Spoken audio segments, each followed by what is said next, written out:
માનનીય મનસુખભાઈ ભરૂચ લોકસભામાં પહેલી વાર પેટા ચૂંટણીમાં 1998માં જીત્યા. પછી રેગ્યુલર ચૂંટણી 1999 જીત્યા, 2004 જીત્યા, 2009 જીત્યા, 2014 જીત્યા, 2019 જીત્યા. કુલ 6 ચૂંટણીઓ ભરૂચની લોકસભામાંથી માનનીય મનસુખભાઈ જીત્યા. બદલામાં ભરૂચની જનતાને શું મળ્યું? મનસુખભાઈ, તમે ગામ આખાને સવાલો પૂછો છો અને લોકોને પ્રમાણપત્ર આપો છો, તો એક મતદાર તરીકે, ગુજરાતના નાગરિક તરીકે હું આપને આટલું પૂછવા માગું છું કે આપની લોકસભામાં પડતી દેડિયાપાડા અને ઝઘડિયા વિસ્તારની જનતા સિંચાઈની સગવડોના અભાવે, રોજગારના અભાવે, રોજગારી માટે છેક સૌરાષ્ટ્રમાં દૂર દૂર સુધી સ્થળાંતર કરે છે. જ્યાં પણ કોઈ રોડ રસ્તાનું, બિલ્ડિંગો બનાવવાનું કામ ચાલતું હોય ત્યાં મોટે ભાગે આપણા વિસ્તારની જનતા જ સિંચાઈની સગવડોના અભાવે છૂટક મજૂરી કરતી દેખાય છે. આપના જ વિસ્તારમાં આ વિધાનસભાઓના આપના જ મતદારો એક જીપ ઉપર, એના છાપરા ઉપર બેસીને લટકીને 30-35 લોકો મુસાફરી કરે છે. એમને માટે આટલી સળંગ 6 ચૂંટણીઓ જીત્યા પછી તમે કોઈ એસટી બસોની સગવડો ઊભી કરાવી શક્યા સરકાર પાસે? તમારા વિસ્તારમાં તમે સિંચાઈની સગવડ ઊભી કરાવી શક્યા છો?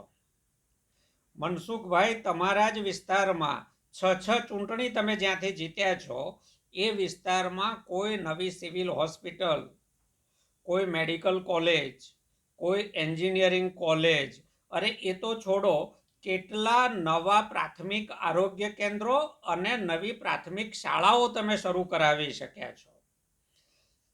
આ જ વિસ્તારના આદિજાતિ સમુદાયના લોકોને જંગલ જમીન અધિકાર કાયદા અંતર્ગત મળતી હકની જમીનો તમે કેટલા લોકોને અપાવી શક્યા? અને એમને મળવાપાત્ર જમીન મળી છે એવું તમે પોતાના હૃદય પર હાથ રાખીને કહી શકો એમ છો? નીચેવાસની વિધાનસભાઓ, અંકલેશ્વર, ભરૂચ, હવા અને પાણીના પ્રદૂષણથી ઝેરી બની એ લોકો ઝેરી શ્વાસ લે છે, ઝેરી કેમિકલયુક્ત પાણી પીવે છે. એમના માટે તમે આટલા વર્ષોમાં શું કરી શક્યા?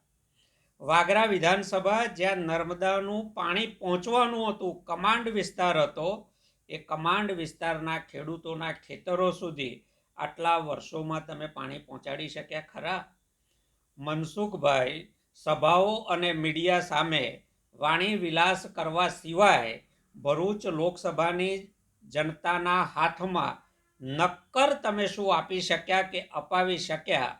ગુજરાત સરકાર પાસે કે કેન્દ્ર સરકાર પાસે આપ કેન્દ્રમાં પાર્લામેન્ટરી સ્ટેન્ડિંગ કમિટીના ચેરમેન જેવા પદ ઉપર રહ્યા, આપ ટ્રાઇબલ અફેર્સ મિનિસ્ટર જેવા પદ ઉપર રહ્યા, 6 વાર લોકોએ ખોબલે ખોબલે મત આપ્યા. બદલામાં એ મતદારોને આપે શું આપ્યું? આ મતદારો ક્યાં સુધી આંખ બંધ કરીને તમને મત આપ્યા કરશે? આ ડર તમને સતાવે છે કે હવે મતદારો જાગૃત થયા છે, મત મળે એમ નથી, એટલે રોજ તમે મીડિયા સમક્ષ નવા ગતકડા લઈને બીજાઓ ઉપર આક્ષેપ કરી પોતાની નિષ્ફળતા છુપાવવાનું કામ કરી રહ્યા છો. હવે નિષ્ફળતા ઢાંકી ઢંકાય એમ નથી. મતદારો જાગ્યા છે, તમારી પાસે હિસાબ માગશે. તમે આટલા વર્ષોમાં શું કામ ભરૂચ લોકસભા માટે કર્યા? ત્યાં ગેરકાયદે ચાલતી ક્વોરીઓ અટકાવી શક્યા? નદીમાં ચાલતા ગેરકાયદે રેતી ખનનના કાર્યો અટકાવી શક્યા? શું સ્થિતિ કરી છે તમે ભરૂચ લોકસભા વિસ્તારની? એ હૃદય પર હાથ રાખીને એકવાર શાંતિથી વિચારજો, પછી બીજાને દોષ દેજો.